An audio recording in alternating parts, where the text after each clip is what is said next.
సందర్భంగా మహిళలనే కాదు ఈ సమాజంలో సగభాగమైన మీరు ఈ తెలంగాణ రాష్ట్రం అభివృద్ధి జరగాలి అని అంటే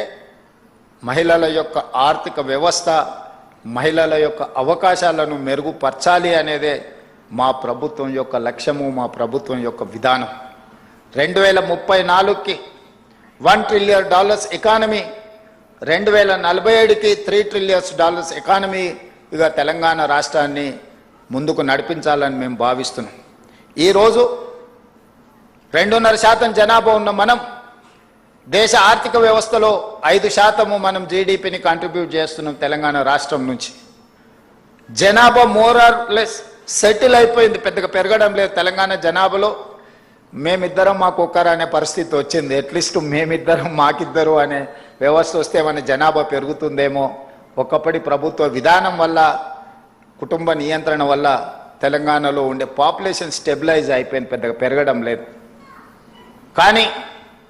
ఆర్థికంగా పెరగడానికి అవకాశం ఉంది పెట్టుబడులను ఆకర్షించడానికి అవకాశం ఉంది ఈ పెట్టుబడులు ఈ రాష్ట్రంలో ఉద్యోగ ఉపాధి అవకాశాలను పెంపొందించడానికి అవకాశం ఉంది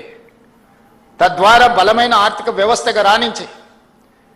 ఈరోజు $200 బిలియన్ ఎకానమీగా ఉన్న తెలంగాణ ఆర్థిక వ్యవస్థను 8 సంవత్సరాలలో $1 ట్రిలియన్ ఎకానమీగా మార్చాలి ఈ దేశ ఆదాయంలో ఈరోజు 5% తెలంగాణ నుంచి భాగస్వామ్యం ఉంటే 2047 నాటికి 10%కి మనం పెంచాలనే లక్ష్యంతో ఈరోజు తెలంగాణ రాష్ట్ర ప్రభుత్వం పనిచేస్తుంది దానికి సంబంధించిన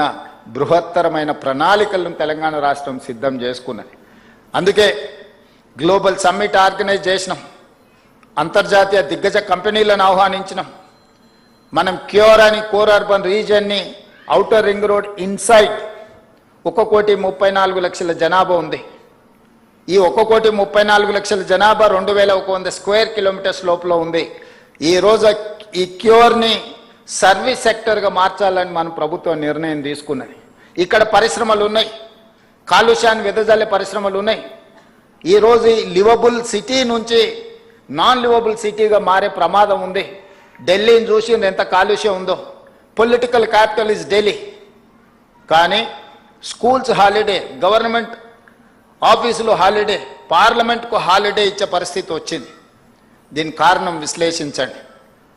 ముంబై ఫైనాన్షియల్ క్యాపిటల్ అక్కడ నివసించలేని వర్షాలు వస్తే ఆ నగరం అతలాకుతలంగా మారిపోతున్నది బెంగళూరు ఐటీ క్యాపిటల్ ఈరోజు అక్కడ ఉండే ట్రాఫిక్ జాములు కాలుష్యము ఇతర సమస్యల వల్ల ఆ నగరానికి ఉన్న పరిస్థితులు మీరు చూస్తున్నారు చెన్నై కూడా వర్షాలు వస్తే వరదలతో మునిగిపోతున్నది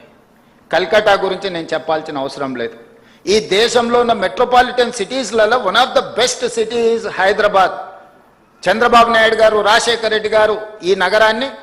ఈ దేశంలో ఉండే అన్ని మెట్రోపాలిటన్ నగరాల కంటే ఒక మంచి నగరంగా తీర్చిదిద్దిండ్రు కానీ ఇది సరిపోదు అందుకే ఈరోజు మా ప్రభుత్వం ఈ హైదరాబాద్ నగరాన్ని ప్రపంచ దేశాలలో ఉండే నగరాలతో పోటీ పడాలనుకుంటున్నాం ఒక టోక్యోతోనో ఒక సింగపూర్తోనో ఒక సౌత్ కొరియాతోనో న్యూయార్క్తోనో మనం ఈరోజు కాంపీట్ చేయాలనుకుంటున్నాం సో అంతర్జాతీయ నగరంగా మారాలి అని అంటే ఈ 2,100 స్క్వేర్ కిలోమీటర్స్లో ఉన్న ఏరియాని కాలుష్యరహిత నగరంగా తీర్చిదిద్దాలి ఈ కాలుష్యరహిత నగరంగా ఒక core urban region economy it is called cure దీన్ని క్యూర్ చేయాలని మేము అనుకుంటున్నాము దానికి మహిళా జర్నలిస్టులుగా మీరందరూ సహకరించాలి రెడ్ కేటగిరీ ఆరెంజ్ కేటగిరీ పరిశ్రమల్ని ఇక్కడ నుంచి ఔటర్ రింగ్ రోడ్డు బయటికి తరలించాలని ఒక ప్రణాళిక తీసుకున్నాం ఇవాళ ఈ నగరంలో కాలుష్యాన్ని వెదజల్లే వాహనాలన్నిటిని కూడా నిషేధించడం ద్వారా ప్రైవేట్ వాహనాల్లో నిషేధించే కంటే ప్రభుత్వంలో నడిచే హైదరాబాద్ నగరంలో outer ring road inside 2,800 RTC బస్సులు ఉన్నాయి మా పొన్నం ప్రభాకర్ గారి ఆస్తి కానీ అవి డీజిల్తో నడిచి ఎంతో కాలుష్యాన్ని వెదజల్లుతున్నాయి అందుకే ప్రభుత్వం ఒక పాలసీగా తీసుకున్నది 2026 డిసెంబర్ లోపల ఈ 2,800 డీజిల్ బస్సులను జిల్లాలకు తరలించి 100% ఈవీ బస్సులను హైదరాబాద్ నగరంలో మనం తేబోతున్నాము ఆల్రెడీ 500 బస్సులు వచ్చినాయి ఇంకా 2300 బస్సులు డిసెంబర్ లోపల హైదరాబాద్ నగరంలో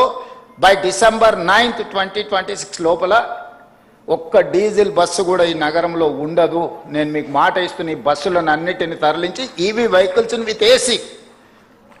ఇది ముఖ్యంగా మహిళలకే ఉపయోగం. ఎందుకంటే ఉచితంగా బస్సులో ఒక ఏసీ ఈవీ వెహికల్లో కాలుష్యం లేని బస్సులో మీరు ప్రయాణించడానికి ఈరోజు తెలంగాణ ప్రభుత్వం ప్రయత్నం చేస్తుంది. అదేవిధంగా ఈరోజు 2 లక్షల ఆటోలు ఉన్నాయి. రెట్రో ఫిట్టింగ్ కింద ఇప్పుడు డీజిల్ కిరోసిన్తోనో ఇతర ఇంధనంతో ఈరోజు నడుస్తున్నాయి. వాటన్నిటిని కూడా రెట్రో ఫిట్టింగ్ అంటే మొత్తం ఈవీ కింద 2 లక్షల ఆటోలను మార్చాలని ఒక ప్రణాళిక పెట్టుకున్నాం. తొందరలోనే ఆ కార్యాచరణను కూడా ముందుకు తీసుకొని వస్తున్నాం. ఈరోజు సింగిల్ యూజ్డ్ ప్లాస్టిక్ని మనం బ్యాన్ చేయదలుచుకున్నాం ఔటర్ రింగ్ రోడ్ ఇన్సైడ్. అదేవిధంగా ఈ పరిశ్రమలను రెడ్ కేటగిరీ, ఆరెంజ్ కేటగిరీ పరిశ్రమలను నగరం బయటికి తరలించడానికి ప్రణాళికలు సిద్ధం చేస్తున్నాం. ఇవాళ ఈ నగరంలో ఎవరు ఈవీ వెహికల్ కొనుక్కున్నా జీరో ట్యాక్స్. మీరు ఏ వెహికల్ కొనుక్కున్నా మీకు రిజిస్ట్రేషన్ ఛార్జెస్ వసూలు చేస్తున్నారు పొన్నం ప్రభాకర్ గారు. కానీ ఈవీ వెహికల్ కొనుక్కుంటే జీరో ట్యాక్స్. మీకు కాస్ట్ ఎఫెక్టివ్గా వెహికల్స్ కొనుక్కోవడానికి ఈరోజు మనం ప్రయత్నం చేస్తున్నాం. కళాశాలలకు వెళ్ళి ఆడపిల్లలకు తొందరలోనే, ఈ ఫైనాన్షియల్ ఇయర్లో సాధ్యం కాకపోవచ్చు, తొందరలోనే